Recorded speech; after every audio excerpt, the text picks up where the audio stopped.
This box started everything for me. It's the God of War 3 Collector's Edition, and it's the very first Collector's Edition that I ever got.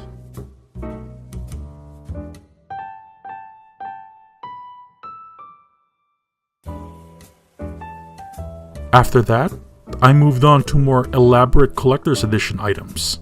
Collector's Edition that includes soundtrack, art books, both hardcover and softcover, even Collector's Edition that includes small figures as well as elaborate statues. And then I realized, while these items may have equally intrinsic value to its fans, the same cannot be said about their quality. And that's what we're going to be taking a look at here today.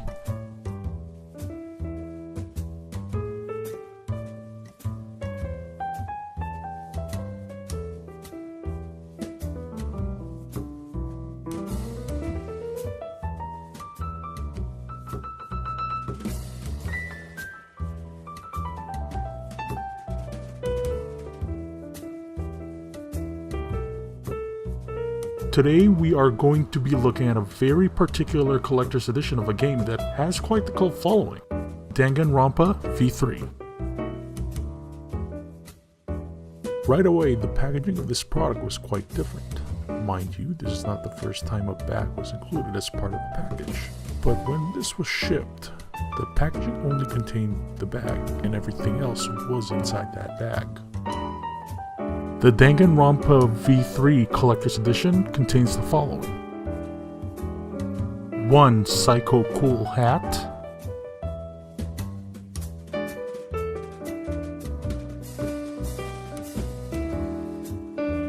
1 V3 headphones,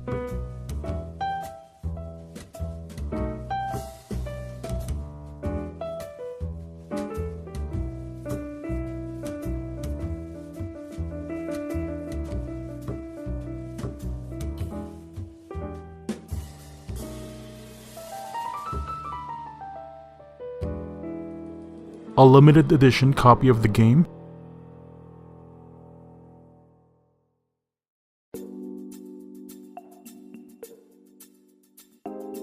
and Kaide Akamatsu's Pianist Bag.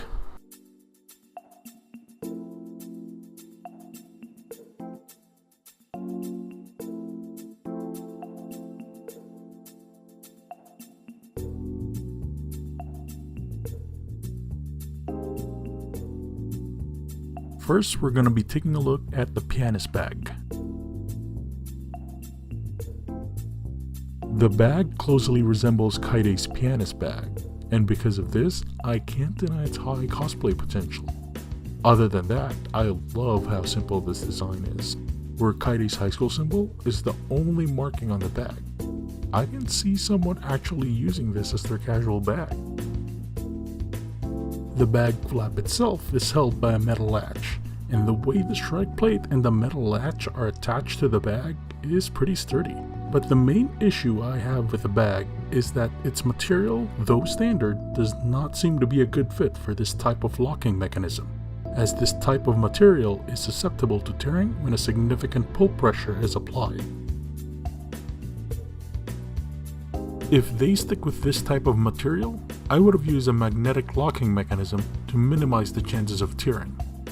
Or, another alternative would be to change it so it uses a more tear-resistant material.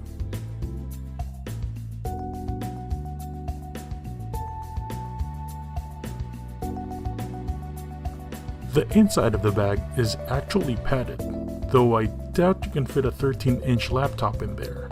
And even if you can, I would not recommend it, as its padding is not enough to protect the device.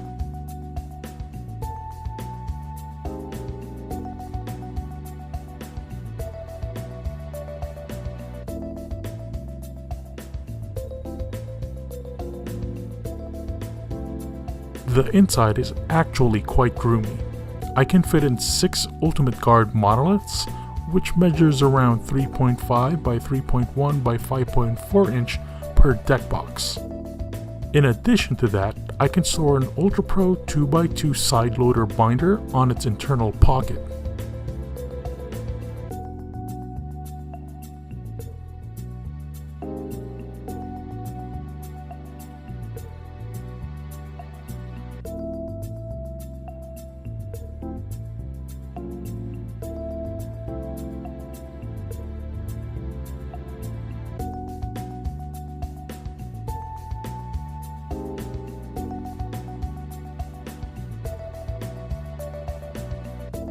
Overall, the bag is above average. The design is great as it closely resembles Pianist Bag, and the quality of the bag itself is fantastic as well. Now let's jump into the V3 headphones. Ooh boy, where do I begin? The headphones that came with this limited edition is really subpar. It lacks in both audio and assembly quality.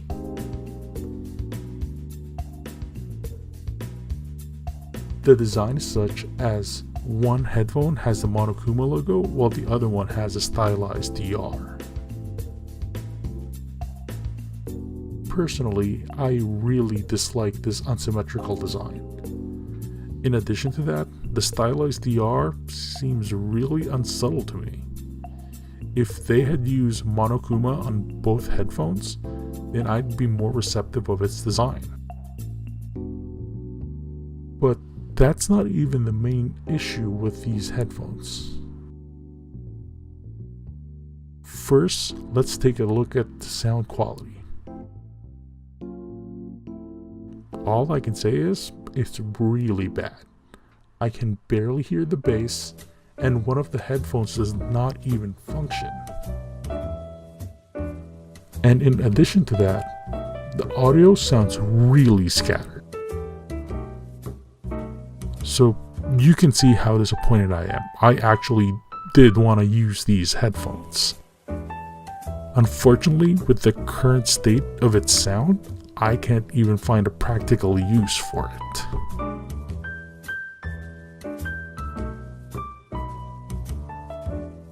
Now let's jump into its assembly.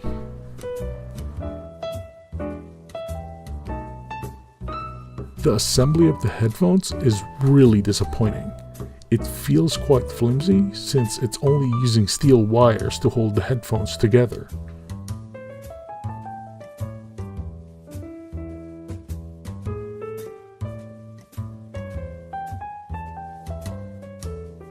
The main headphones itself feels quite cheap, as it has this fragile feeling to it that any amount of pressure would result in it cracking.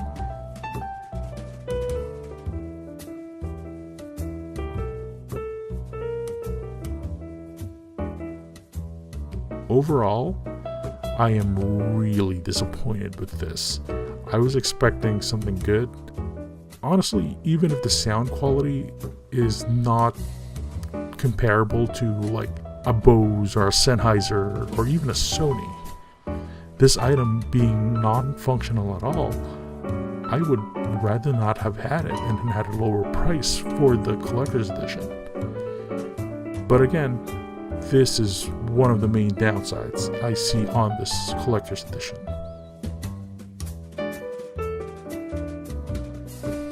Now let's get to the third item of this collector's edition, the Psycho Cool hat. Now the hat's design is fantastic. The 3 white stripes and the small star pin on the right side of the hat is a great discreet design. I love designs on licensed product that do not outright say what property it's from. Another thing to talk about is that this hat itself has a high cosplay value, as this is the same hat worn by one of the characters, namely Suichi Saihara.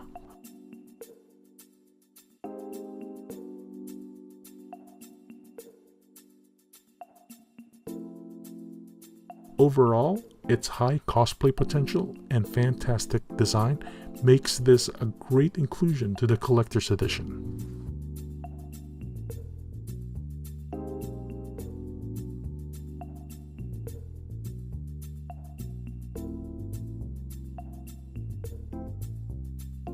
And finally, the last item that's included on this collector's edition is the limited edition version of the game.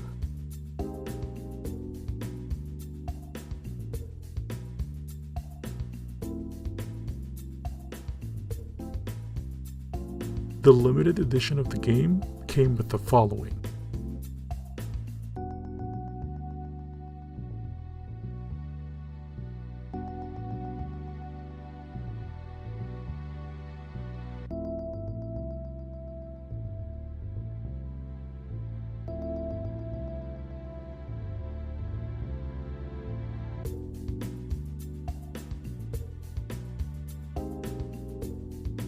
Killing Harmony's V3 soundtrack,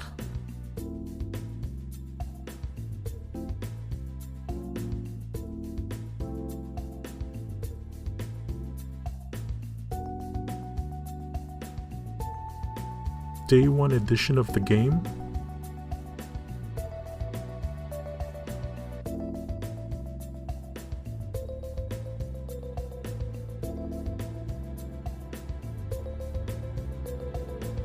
and the hardcover art book.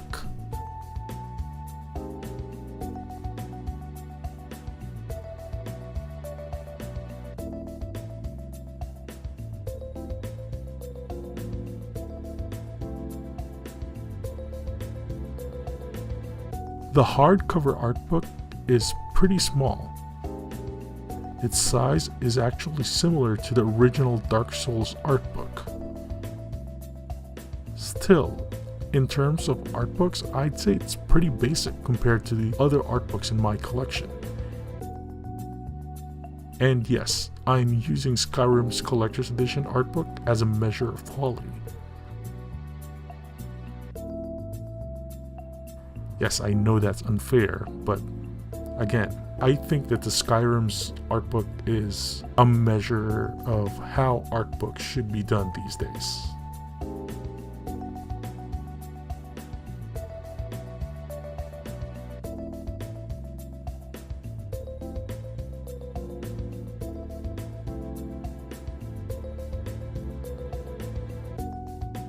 Overall, I'd say the quality of this collector's edition is pretty average. There are some fantastic items included in this, but there are some major pitfalls as well. So, as a grade, I'd say I'd give it a 6 out of 10. There are fantastic items, but some of these items are not enough to salvage the really bad ones.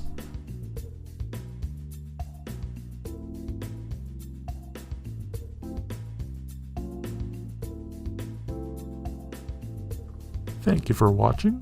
Please like, comment, and subscribe so you can join me as we take a look at more items from the Collector's Vault.